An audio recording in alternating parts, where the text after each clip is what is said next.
The women at my job made a list of the most attractive guys and I wasn't even in the top 10 when there are only 8 guys here. Is it over? So here's the deal. I, 21M, work part-time at a store while attending classes. There are a total of 21 of us who work at this store, 13 girls, 8 guys, and we're all around the same age. We have a pretty good working atmosphere, with no open hostility as far as I know, and everyone gets along well, joking around with each other. Though I will say, the guys and girls do tend to stick together more. As for me, I'm fairly well liked by everyone. I try to be pleasant to all my coworkers because who needs a D-bag coworker? Unfortunately, here's where things go bad. One of the guys who works with us, Chris, 23M, is dating one of the girls in the store, Ashley, 21F.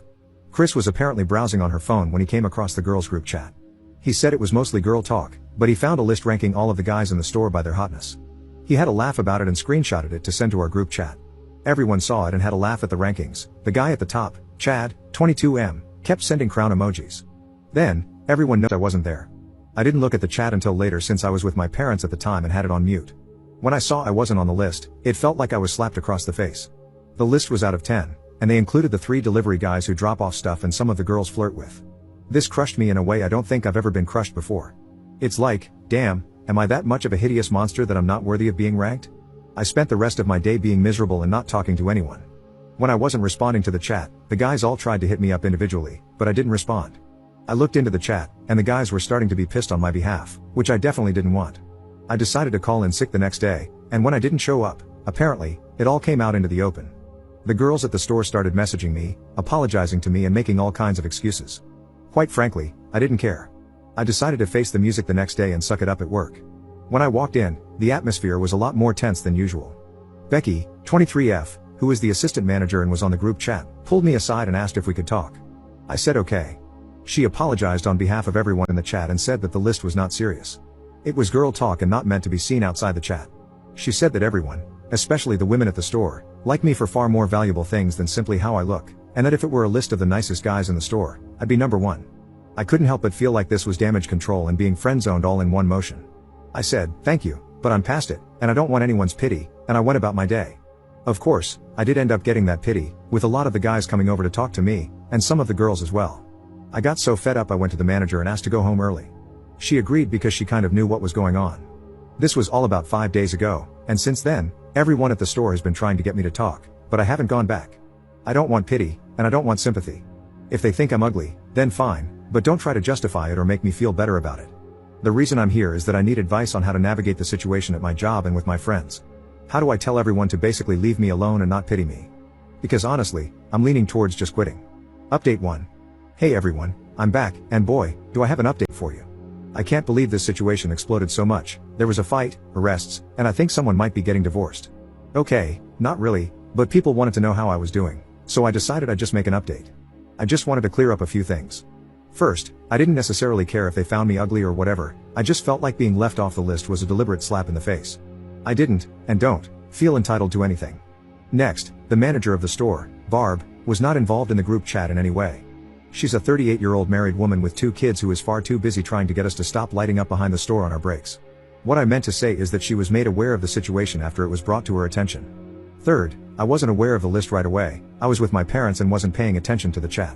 Now, after reading the comments on the first thread, I decided that while I could be upset that I was deemed unattractive, I probably shouldn't care as much as I did. I kinda wanted to discover why not being on the list hurt me so much, so I took my sister's advice and will be seeking a therapist. Funny enough, my grandpa has a saying that came to mind when reading the comments in the first thread. Whenever my dad or his brothers and sisters would be upset about something, my grandpa would tell them, I didn't get wounded in the Yadrong Valley so you could sit there and cry about so-and-so. The so-and-so could be anything, the point is he was telling them to toughen up. It became a joke among my aunts and uncles that passed down to my cousins. So I could hear my grandpa telling me in my head, I didn't get wounded in the Yadrong Valley so you could sit there and cry about some girls thinking you're ugly, and that got me up a bit. I was still feeling kinda crappy, but I decided to put on a brave face and tell my manager I'd come into work the next day after posting the thread. As soon as I walked in, the manager took me to her office and said the owner of the store wanted to see me. I wasn't really worried since I had a good relationship with Carl, who was the owner. Carl told me he heard about the story and he was sorry about everything.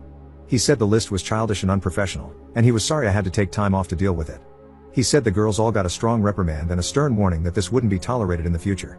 He also suspended Becky because he said she should not have been in the chat to begin with, and if she was, she should have stopped the list stuff. He also emphasized that he told everyone that he hadn't talked to me yet, and that he wasn't punishing anyone because I asked for it. He also said he'd pay me for the shifts I missed as a bit of compensation for the mental distress. I thanked him and told him I was over it pretty much right away. I just hated having everyone think I needed coddling and wanted everything to cool down. With that, we shook hands, and I started my day. Everyone welcomed me back, and I said hey to everyone. I went to my locker and found a letter slipped inside. It was a handwritten letter from all the girls. I'll summarize here because the list was long. In it, they apologized profusely for the chat in the list. They said that nothing was going to make it right or make me believe them, but they wanted to say once again, the list was non-serious and meant to be some stupid fun, and no one was meant to see it. They said that they all loved me individually, that I was a good person, and that makes me more attractive than most people who are considered hot. Interestingly, they said I was considered cute. Okay then lol. I flagged down one of the girls on shift who I get along with really well, Sam, 20F, to tell the group that I accept their apology. I told her to tell them that I got over it pretty much right away, that I just took time off because I wanted the situation to cool down and that I didn't take anything personally. Also, I told her that I'm sorry that anyone got in trouble. I didn't talk to Barb or Carl about anything until today. I didn't want this to become an issue at all. Unfortunately, the guys made it an issue on my behalf. Sam apologized again and told me she'd tell everyone. And that's that. Sorry if this was not the explosive post you all were looking for. I just wanted to get this situation resolved as soon as possible and put it behind me so that I, and everyone else, can move on. I am thinking about not returning next semester, however. So thanks all, I appreciate your comments and helping me get through this little episode in my life. My girlfriend ditched me to go clubbing with her friends instead of taking me to the hospital, so I'm leaving my heart in the ER and ditching this relationship. I, 22M, have been with my girlfriend, 22F, for 5 years. We've been together since high school, and until recently, I've always considered her to be my future wife. I even bought a ring and was planning on proposing over the coming months, but now I'm not so sure. Last weekend was my girlfriend's best friend's birthday. She and her friends booked a private lounge at a club, and I didn't go since I wasn't invited. I hate clubbing and things associated with that anyway, so I didn't really care. I was actually looking forward to spending an evening alone and just binging Netflix or something. Well, my girlfriend left around 9 p.m., and I just crashed on the couch and watched some YouTube. Around 11 p.m., I started to feel this distinct stomach pain, sort of like the same pain you experience when someone hits you in the forbidden lower half. It wasn't bad at first, and I just thought my body was playing some tricks on me, but in the span of about 5 minutes, the pain just kept getting worse and worse until I was basically stuck in the fetal position on the couch. Initially, I just thought the pain would go away, but then I took a look under my pants, and it felt like my right marble was starting to swell. The moment I tried to get up and grab my phone to inspect whatever the hell was happening to me, I just collapsed to the floor. That was probably the worst pain I've ever felt in my life. Imagine being pelted in the forbidden zone over and over again. It was like that, constantly. I did manage to crawl to the table next to the couch to get my phone, and I immediately tried calling my girlfriend, but she declined my call. I then texted her that something was wrong and she should come home immediately. The club she went to is like a 5-minute walk from our apartment, so I just put the phone down and started throwing up because of the pain. After throwing up for like a minute, it felt like the pain started to cool down a bit, and I grabbed my phone again, and that's when I saw her response. She just replied with, "What is it?" with the unamused face emoji. I tried calling her again, but as expected, she just declined again. I then texted her that I need to go to the hospital now. She then asked for what, and I just replied with my marbles hurt. I then just dialed emergency services. I explained my situation to the emergency responder, and she asked if there was somebody who could drive me to the hospital, and I stupidly said yes. I thought my girlfriend would be home soon, and she would drive me to the hospital. I felt embarrassed to call an ambulance because my marbles hurt. After I told the emergency responder this, she then told me that she would call me again in 10 minutes to make sure I was being driven to the hospital. I then put down the phone and went back to vomiting on our carpet. Again, after the pain went away for a bit, I checked my phone and saw that my girlfriend just responded with laughing emojis. I again tried to call her, but as expected, she just declined again. She texted me that this wasn't the time to play games, and she then told me that if I texted or called her again, she would block my number. I again tried calling her, but she declined again, and when I tried calling her a second time, I realized she had actually blocked me. I went back to curling up on the floor, and now I started shivering. At this point, I didn't care about being embarrassed and just called emergency services again and asked for an ambulance. It felt like an eternity, but the ambulance eventually came and rushed me to the hospital. I don't remember much of the surgery since I was sedated, but I remember waking up eventually, and my right marble was being stitched together. The doctor informed me that the cord next to my marbles was twisted, and I was extremely lucky to reach the hospital in time. I could have easily been forced to surgically remove my marble. I checked my phone and saw the missed calls and messages my girlfriend left me. In summary, she came home from clubbing and smelled the vomit in our apartment. When she saw the vomit on our carpet, she got mad and tried searching the apartment to find me. When she realized I wasn't there, only then did it hit her that I was actually being serious. I just texted her which hospital I was staying in and my room number, then went to sleep. I woke up the next morning and saw my girlfriend sleeping on a couch next to my bed. After she woke up, she started overwhelming me with apologies. She thought I was joking, that I was trying to ruin their night, etc. I didn't have the energy to argue, so I just kept quiet. I was beyond hurt by what she did, and I wanted to break up with her right then and there. Why would somebody ignore messages where their partner is begging them to come home? Not only that, she stayed in the club until 3 a.m. and didn't even consider going home to check on me. She did stay with me in the hospital for the remaining 2 days I was admitted there and did take good care of me, but I was still beyond pissed at her. Ever since coming home yesterday, I've been wanting to dump her, but at the same time, I feel like she genuinely thought I was joking and made a mistake. I feel conflicted and don't know how to proceed in this situation. Update 1. First of all, I just want to thank all of you for the amazing support. It's been quite overwhelming, to say the least. Before I get into the update, I would like to clear up some misconceptions brewing in the comment section of my last post. No, I have never pulled any malicious pranks on my girlfriend to get her to come home early from a night out or anything, nor do I have an issue with her going out as long as she doesn't come home at like 6 a.m. And no, I've never blown up her phone like that while she was out with friends. We usually go out together since we share the same friend groups. Here are mine and her messages from WhatsApp as it happened since people thought I just texted her my marbles hurt or something. First, she declined the 2 initial calls I made to her. Then I texted her name, please come home, something is wrong. She texted back, ha, can't talk right now, what is it, with the unamused face emoji. I tried calling her again, she doesn't pick up. I need to go to the hospital. Ha, what? Cue me frantically calling her 2 more times and her still not picking up. My marbles really hurt, please come home now, something is wrong. She sends back 6 laughing face emojis. I tried calling her again twice after calling emergency services. I swear, don't bother me again or I'm blocking you. Let me freaking enjoy my night out. I tried calling her again twice and got blocked. At this point, the pain was too bad to try anything with her anymore, and I just called an ambulance. Her next message after unblocking me at 2 a.m, op, why the hell is there vomit in the living room, and where the hell are you? Why is the front door unlocked if you left somewhere? She then went into a full mental breakdown as she realized I was serious about going to the hospital and sent over 70 messages afterwards. Yes, it was stupid of me to expect her to drive me to the hospital since she was drinking, but again, in that type of pain, you don't think clearly. I think I needed her more for moral support, and I did it out of pure instinct. Not immediately calling an ambulance was also stupid of me. I was in a lot of pain, but stupidly at the time thought that whatever I was going through would eventually calm down, and driving to the hospital would be better than calling an ambulance. Also, in hindsight, being embarrassed about calling an ambulance over my marbles was definitely also really stupid. The amount of mental gymnastics some of you did in my comments to paint me as some sort of dweeb or emotionally needy person for bothering my girlfriend was truly mind-blowing to me. I promise you if my girlfriend was in my position and I ignored her, none of you would be defending me. Now for the update, thank you to all those who wished me a speedy recovery. I'm doing much better now.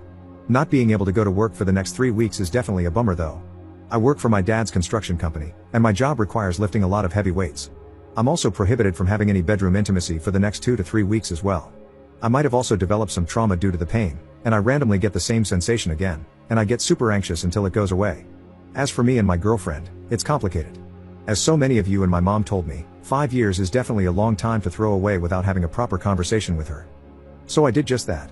I told her how hurt I felt by everything and mentioned the following points, her ignoring my messages and declining my calls. Yes, clubs are loud, but where I'm from, there are areas where you can definitely have a conversation over the phone, blocking me after I tried calling her not checking on me once, even though the club she went to is only a 5-minute walk from our apartment, and her being angry about the vomit instead of being concerned. After hearing all that, she got defensive and told me that I could have conveyed my situation better and that she genuinely thought I was joking. She was drunk and wasn't thinking clearly. She also told me that it couldn't have been that painful and I was over-exaggerating. I then told her yes, I could have phrased my messages better, and I apologized for that, but I described the pain I was in and told her that I barely had the strength to text her, let alone send her a detailed description of what was happening to me and definitely couldn't think straight throughout everything. After hearing what I said, she started crying and apologizing for what she did. She told me if she knew how serious it was, we wouldn't have been having this conversation. She then also apologized for her being mad over the vomit. According to her, she was drunk and tired and was just expressing frustration. I then asked her why she thought I was joking and if she was cheating on me because this was seriously out of character for her, hence why I immediately trusted her with this. She started crying harder, and she looked like I just slapped her in the face. She told me that she just thought I was being insecure about her being in the club with a bunch of guys, and no, she wasn't cheating on me and would never do something like that. We then hugged for a solid 10 minutes after that. The next part was really hard for me, but I told her I need some space to gather my thoughts and told her she needs to stay with her parents for the time being. She immediately started having a mental breakdown and asked if I was breaking up with her. I told her I wasn't sure and needed time to see if I still trusted her after all of this, and what she did was beyond disrespectful. How could I trust someone with my life after they pulled something like this? I then told her that we are young and this mess was mostly caused by our immaturity. This entire situation was an important life lesson for the both of us regardless of if we stayed together. After begging a bit more, she then put her head down and started packing a few essentials. Before leaving, She told me she would be willing to do anything to make up for this and that I could take as much time as I needed. She then gave me a big kiss and left. That was 2 days ago, and this is where we currently stand. I still give her updates on my healing, but besides that, we don't contact each other. I'm really torn right now. I still don't have that trust in her, but her owning up to her mistake shows that she knows she messed up and is remorseful. This is definitely something out of the ordinary for her, but there will have to be major boundaries and new rules set. I can think of the following. 1. If she blocks me again for whatever reason, she's blocking herself from ever seeing me again. 2. Ignoring my messages will not be tolerated anymore. 3. If she goes out alone again, she has to pick up if I call regardless of the situation. 4. As many of you suggested, having an emergency code like hospital or something would probably have to be implemented. I'm not going to abuse any of these boundaries, but I just want peace of mind knowing that my partner has my best interest at heart even when she is physically not around me, but I don't know. Again, I just want to thank you guys for everything, and this whole experience was definitely an eye-opener for me. Op in the comments. I can't trust her in a situation where I am seriously ill, and that's my biggest concern out of everything. We have been best friends for 12 years, together for 5, and I love her dearly. As it stands now, it's really unlikely that I will get back together with her. My best friend found out I wasn't going to his wedding because his fiancée was turbo ghosting me and now they might not be getting married. For some context, my best friend, Alex, 32M, and I, 32M, have been friends since diapers. We're basically family. After college, we both moved back home so we could live at home and get our feet underneath us. Alex started dating Stella, 35F, a lovely girl, around 4.5 years ago, and from the get-go, she seemed to politely dislike me. I don't know why. Alex and Stella moved across the country in 2021 after Stella earned a promotion at work. In 2022, Alex proposed, and she said yes, so they set a wedding date for the end of September 2023. I received a save the date card at the beginning of the year and, based on the conversations I had with Alex, assumed I would be in the wedding party, either as a groomsman or the best man, but never received any official confirmation from either of them. A couple of months before the wedding, I saw that wedding invitations had gone out on social media and figured mine was en route. It never came. I waited a couple of weeks, thinking it might have just gotten lost in the mail, before I checked in with him. I called Alex and had a conversation with him where he was clearly agitated. He said he was dealing with a lot and would be incommunicado for the near future. He instructed me to direct any wedding-related questions to Stella and mentioned he'd call me when things cooled off. I called, texted, and emailed Stella several times over the course of a week, but she didn't respond to any of them. At this point, I figured I wouldn't be attending the wedding, and that things were really messed up between the two of us for some reason. Yesterday, a little over 3 weeks after our last conversation, Alex DM'd asking if I was free for a chat. I jumped at the opportunity to get some answers, and we FaceTimed each other. After exchanging pleasantries, Alex jumped right into a spiel, saying that he knew I was super busy with work and dealing with a lot of personal stuff, but he'd love it if I could attend his wedding, even just as a guest. He wanted to know if there was anything he could do to help make that happen. I blurted out that I'd love to but hadn't received an invitation. Alex stared blankly at me and said, "What?" I then explained that I hadn't received an invitation. That was the reason I'd called him a few weeks ago, that I'd contacted Stella about it, but she never got back to me and left me on red. I also mentioned that I had no idea what he was talking about regarding me dealing with too much to be involved in the wedding. After a very pregnant pause, he said he needed to go sort things out and that he'd call me when it was done. My phone's blowing up with wedding attendees asking me what the hell happened and why the wedding might be off now. My girlfriend has reaffirmed to me that I did nothing wrong, but I've had people from all sides saying I stuck my nose where it didn't belong and caused a stink, which is really messing with my head. Update 1. Alex and I texted Tuesday night/Wednesday morning. He said he was handling stuff and asked if I'd be free to talk Thursday afternoon with him and Stella, which I agreed to. This is just a rough summary, and I probably forgot some stuff. Frankly, I'm too mentally fried to weave a narrative right now, so it's just going to be bullet points. A couple of pieces of info about Alex to provide some context. Alex was raised fairly sheltered and religious until he was 18, when he went to college and opened up. As a result, he still has some blind spots about certain things. Alex has mild to moderate OCD. It's managed with low levels of medication and maintenance therapy, which is one of the reasons he gets overwhelmed easily, especially from unexpected stressors, and weddings are chock full of those. Now for the actual update. The wedding is still happening, and I will be the best man. I've been briefed on all the responsibilities I need to handle.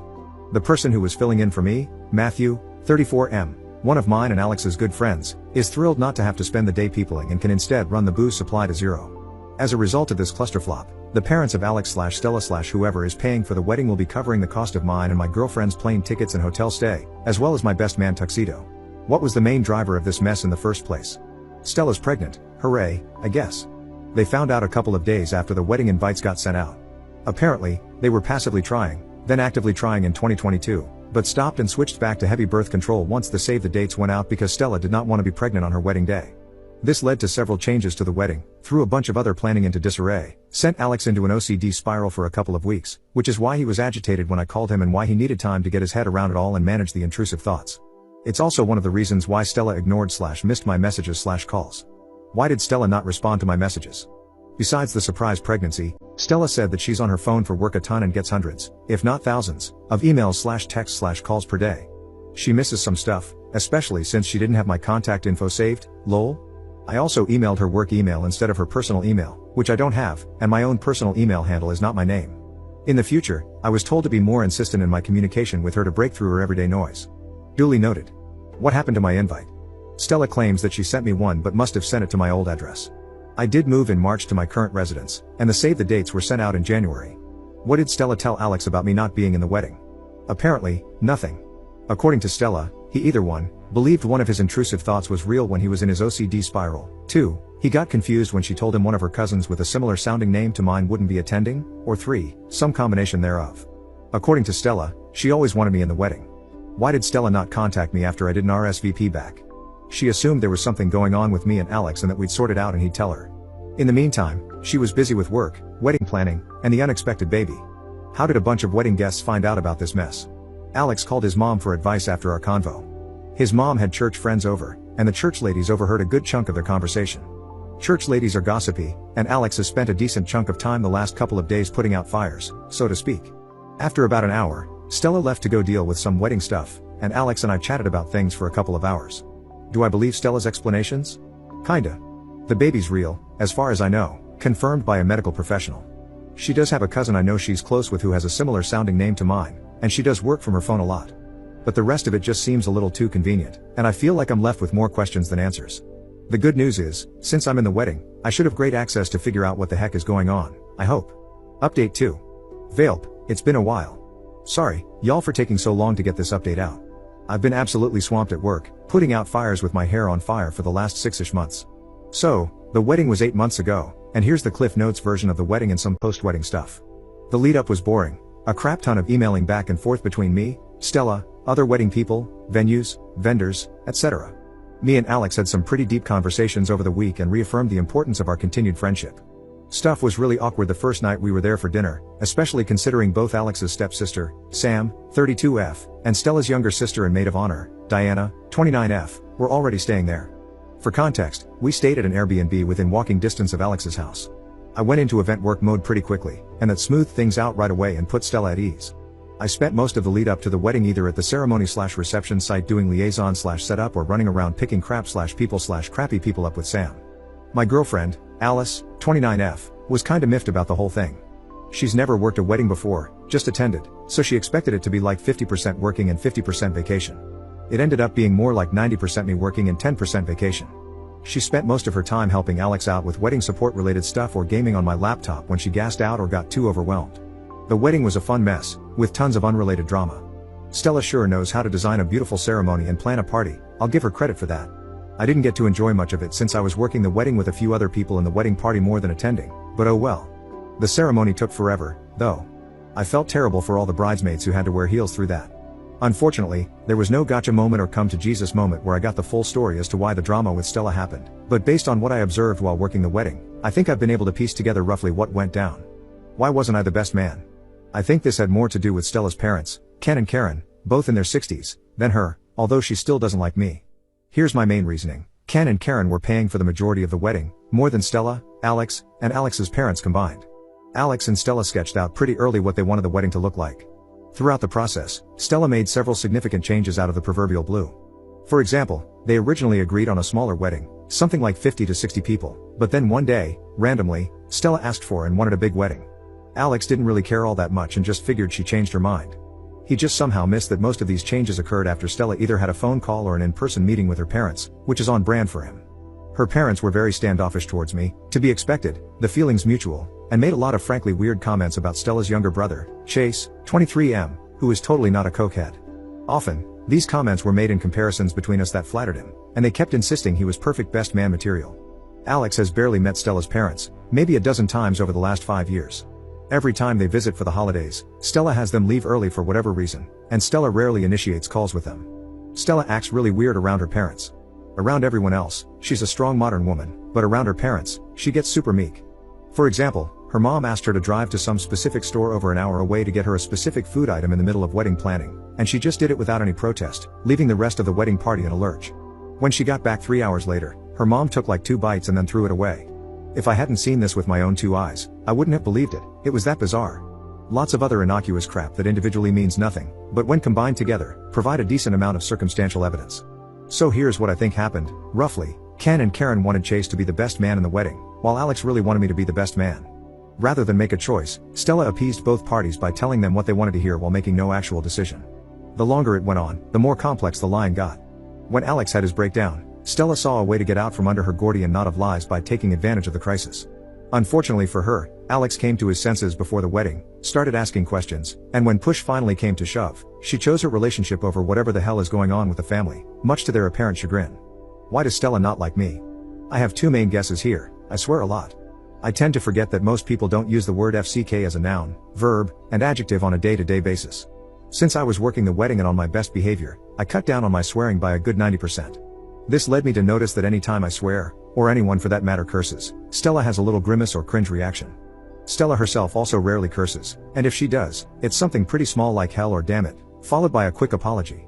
It's probably exacerbated by the fact that despite my generally unprofessional behavior, I hold a fairly professional job.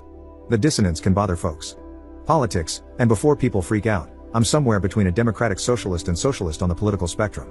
I am a far cry from conservative, but for Stella, that's not far enough left. As far as I can tell, she's either a tanky or tanky adjacent. This has been more or less confirmed to me based on her social media engagement relating to the major geopolitical events of the last 6 months or so.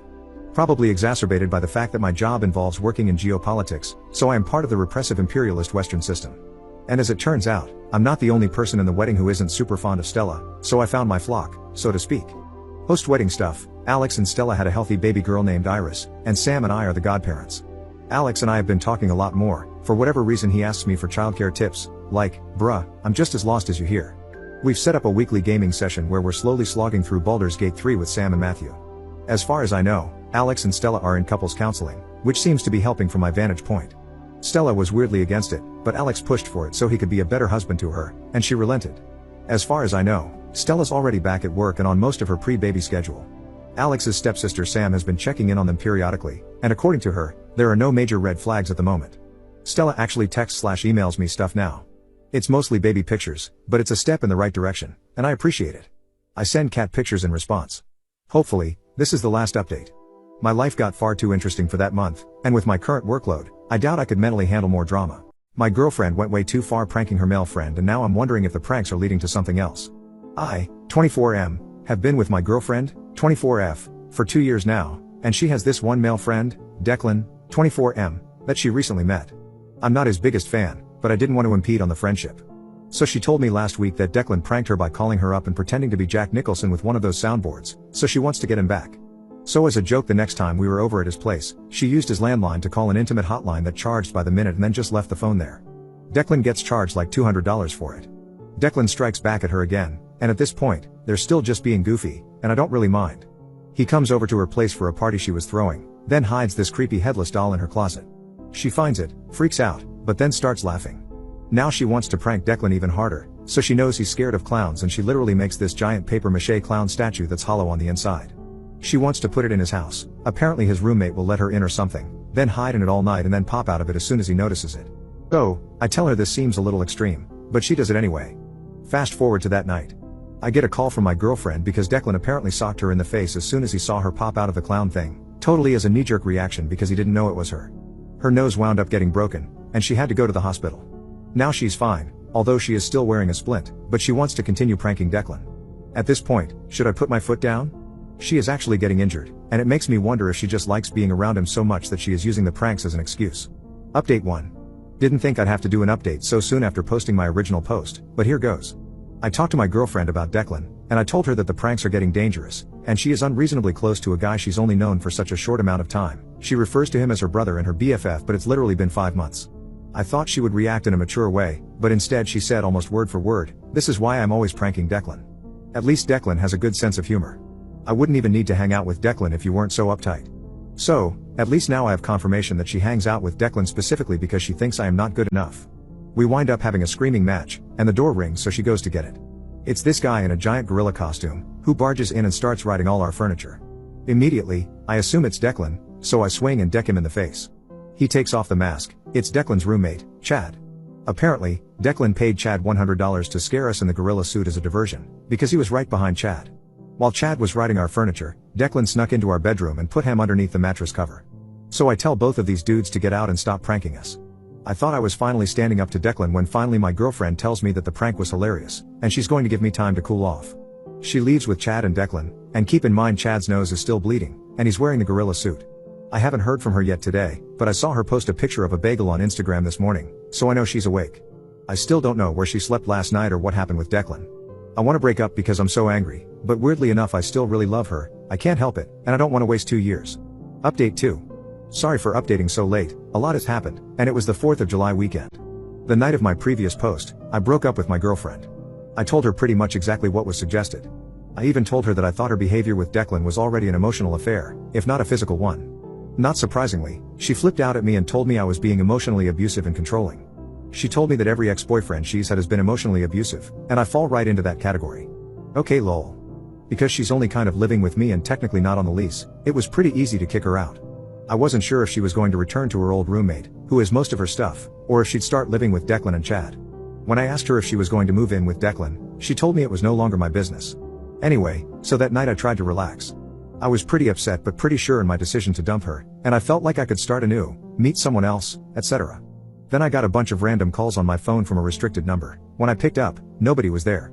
So I turned my phone on silent, figuring this was one of her immature schemes. To be honest, I still don't know who did it, I'm just assuming her or Declan. And in the morning, I had 60 missed calls from restricted numbers. In the morning, I actually got a text from Declan asking to come over to pick up my girlfriend's stuff. So yes, she moved in with him. I tried to be civil because I really just wanted to get her stuff out of my apartment, but I also wanted closure, so when he got here, I just told him that his relationship with her directly influenced the breakup, and that I know they're together now. Now, this is where things get weird. Declan looks at me, surprised, and tells me that he doesn't think my girlfriend is into him and that he definitely isn't into her. I told him to cut the crap, that it doesn't matter anymore. He seemed to be getting anxious and panicky, so I told him to calm down. I wasn't going to hurt him, I just wanted to know the deal. Then he tells me that he knows he directly contributed to our breakup, but not in the way I think. Apparently it was Chad, not Declan, who wanted to be with my girlfriend. Chad was too shy and asked Declan to befriend my girlfriend and act as a wingman. Declan has tons of female friends, so Chad thought he would effectively gain her trust and be a good in. Declan insisted the reason he kept pranking her and being goofy was because he was hoping it would paint their relationship as clearly non-romantic. Apparently, Chad paid him back for all the times he had to lose money in a prank, and Chad was actually the one paying for my girlfriend's broken nose. I told him, well, that was a stupid plan because my girlfriend moved in with you specifically to be with you, so that sucks for all three of you. Declan got extremely upset and seemed to be practically shaking at the idea that my girlfriend had feelings for him. He was acting like he unalived someone. So now my girlfriend, well ex, is living with the guy she has a crush on, who has no feelings for her, and a guy who has a crush on her but was too creepy and weird to say it. I hope they all have fun together.